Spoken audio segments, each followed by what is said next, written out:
Hey everyone, I'm Blocky Bryson, and in today's video we're building up a miniature version of Sandy's tree dome, the Krusty Krab, and the chum bucket. Let's get started.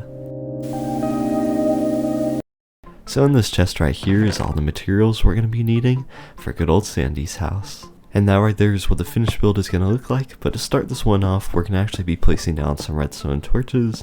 So we're just going to dig down into the floor and place these down because they're going to be used to keep our iron trapdoors in the upright position.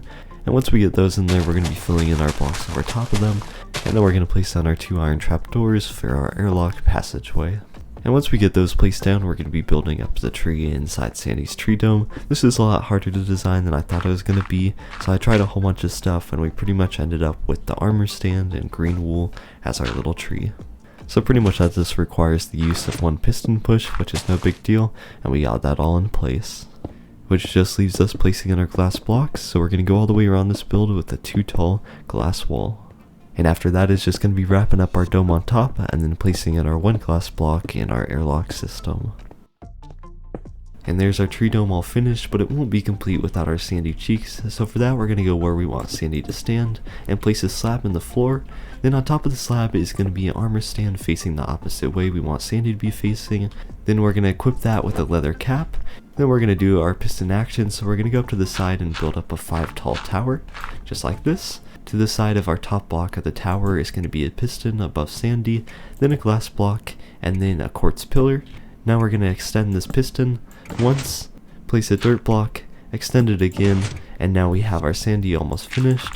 We'll remove all of our piston stuff and place our button on top for Sandy's flower. Once again, here's all the materials we're going to be using to now build up the Krusty Krab. So starting off the build, we're putting in our floors, which is a 3x3 of stripped spruce logs. And kind of taking a weird turn, we're going to be placing in our side trapdoors first. So this is going to be the structure and the netting you see on the outside of the Krusty Krab. So for the structure, we're using those spruce trapdoors, and for the netting, we're using oak trapdoors.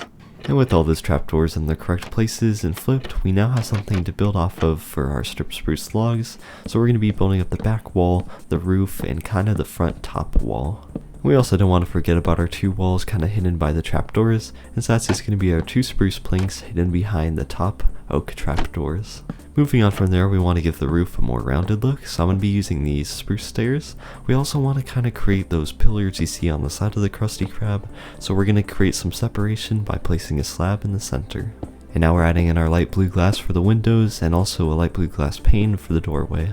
And moving on quickly from there, we're adding on some of the roof details like the chimney and little antenna.